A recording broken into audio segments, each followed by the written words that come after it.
What is the most messed up thing you have eavesdropped? I woke up around midnight on Easter when I was about 6 to hopefully get a glimpse of the Easter bunny, only to hear my mom crying to my dad on the phone, divorced, to come get my brother and I because she has no money to get us any chocolate. She was hysterical. I went back to bed and pretended to be surprised when my dad was there the morning to come get us. He told us that the Easter bunny got mixed up about what house we were going to be at. I feel so bad for your mom. That's horrible. Open bracket. Nice of him to do that though and not be an idiot. Overheard my wife saying you look really handsome, babe. She was on a FaceTime call with the guy she was cheating on me with and didn't hear me come in early from work. Still the hardest thing I've ever heard. I listened in the hallway for a few minutes, then packed a bag and left. 10 years of marriage and we have a 2-year-old. It's pretty insane. Caught my now ex-wife at dinner with another man, holding hands, my children in the booth beside them. I'd been at work and got off early. Saw her car on the way home at Logan's. The dude nearly crapped his pants when I walked up.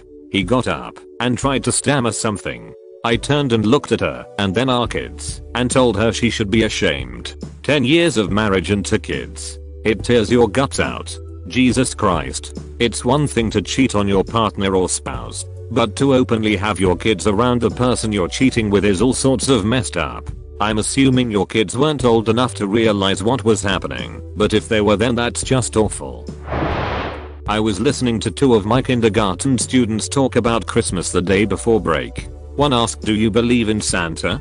The other replied, "Yes, but he doesn't come to my house because I'm in foster care." When I was first put in foster care, there was a house in Sheboygan all the foster kids could go to on Christmas. The owners, who I think were foster parents when they were younger, had all the rooms stuffed with stuffed animals, teddy bears and such, and the husband would dress up as Santa, real beard and all. The foster children were allowed to roam the house and pick out 3 stuffed animals for them to keep. I got my very first stuffed animal when I was 6 and named him Christmas. I'm 30 now and my 8-year-old son now has Christmas in his bed. I know it isn't much, but that little act really helped me feel like I was wanted. Holy crap, actual real life heroes. An old Jewish couple was arguing at the grocery store about whether or not they should buy X brand of cookies, even though Y brand was $0.50 cheaper. The man said if he had married Edith instead of his wife, Edith would have let him get the nicer brand of cookies. His wife replied she could have married Xavier and actually been wealthy and not living in a rat-infested apartment. WTF. I like to think Edith and Xavier ended up together after the assumed respective breakups with the other couple. They live in a nice, rat-free apartment and get the good cookies because they are wealthy.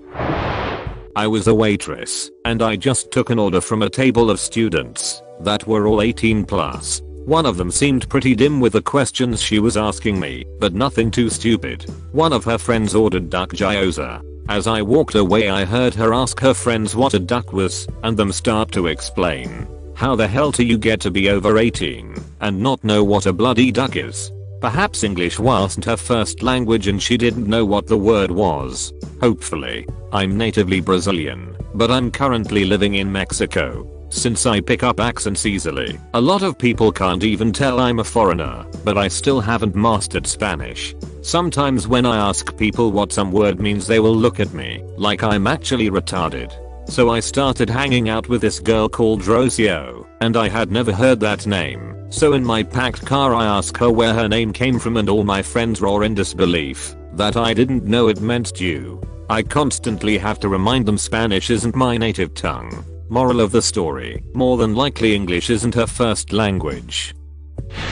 I was upstairs in the church organ loft looking through music on a quiet weekday. Downstairs I heard a conversation going on, so I peered over the loft railing and saw the pastor sitting in a pew, talking with a young female. She was telling him that she was strongly attracted to the church's deacon, a single guy, early 30s, and wanted to know if he would introduce them. I could tell that the pastor got flustered because he had eyes on the deacon to become a priest, not to date women.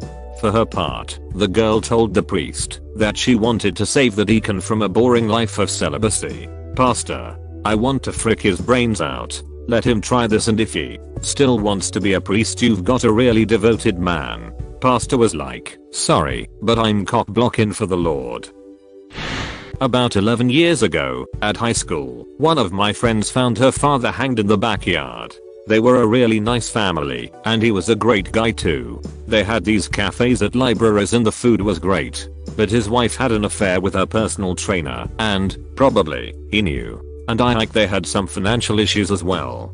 He arranged his clothes for the next day as he did every day. It was a shock for everyone. We were in the middle of a class when we discovered it. We gathered ourselves and the school's coordinator, and after some discussion he let us leave early to support our friend. She was in shock, complete disbelief, wasn't even crying. The funeral was arranged for the next day. His family flew from another state to say their last goodbye. It was scheduled to 3 p.m, and after the priest's speech, he avoided any hell citation of some sorts, just said something about disturbed souls and their path to heaven. They started burying him, and the widow starts to cry really hard. Then I overheard one of his relatives, probably his sister. What the hell she thinks she's doing? She killed him. Oh my god, I hate her so much. It's not that messed up as others' comments, but the suffering and hate mixed together made this day really unforgettable. That's a little over the top, I guess, but not completely. Unreasonable from his family members, quite frankly. Not that she's not allowed to grieve too, but if I were his family I'd feel the same way probably. If my sil cheated on my brother and he killed himself, I think denying her access to his funeral would be the least of the things I would do. But I'm not exactly sane. Mandatory, not me but someone else. So this guy boards a bus in Mexico City and overhears a pregnant lady talking to a friend. Apparently the girl had a boyfriend named Roberto.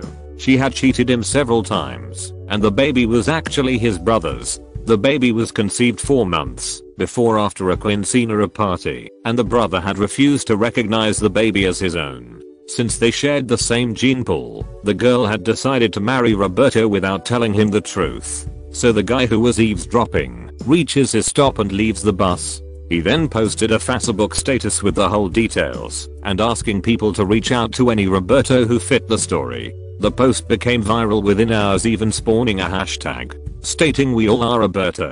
After 2 days a guy comes out and claims to be Roberto and says he would not marry the pregnant girl and that he had punched his brother. I gotta find this Hermano guy. Sounds like Hermano is about to get his ass kicked.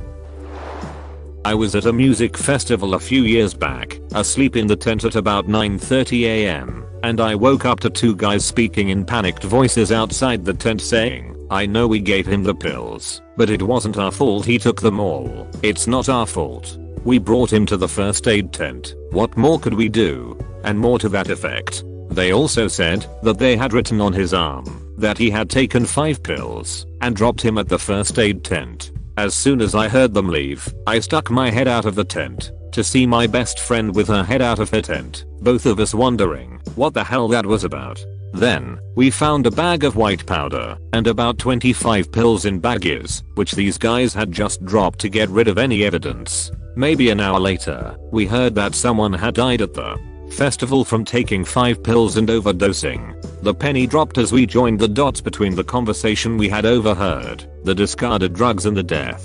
Very creepy. Free drugs though, it's not all bad news. Just make sure you take less than 5. While paling in comparison to many of these I've read, I've got 2. The first was when my wife and I were enjoying an otherwise fantastic dinner at a really nice restaurant. Seated at the booth behind us were another married couple, an older, nerdy type guy and a very pretty, much younger woman, that were in the throes of separation/divorce. In an angry whisper, the wife made a list of material demands such as a pool, new car, and a beach house. The consequence for his not delivering on her wants was, "I'll frick every friend you've got, and I know a lot of other freaky people on top of that." He sheepishly replied, "No, that's not necessary. I'll start working on it Monday." The second was once again when my wife and I were enjoying an ice cream at a Baskin Robbins on a beautiful Saturday in the spring. Again, Seated at a table next to ours was a man and a little boy that looked to be 6 years old. The child asked, "Daddy, why didn't mom want to come with us today? And why don't you live at our house anymore?" Hearing that made my wife instantly weep, and our barely eaten ice cream went in the trash as we exited the store. Even though I don't know their story, I feel bad for the guys in both stories.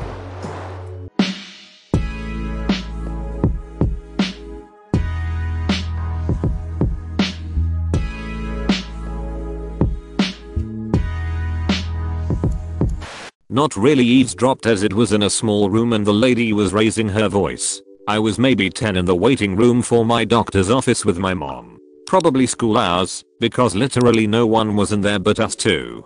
Then a couple walk in, vaguely talk to the sign-in lady, and the woman starts yelling how he needs to get tested.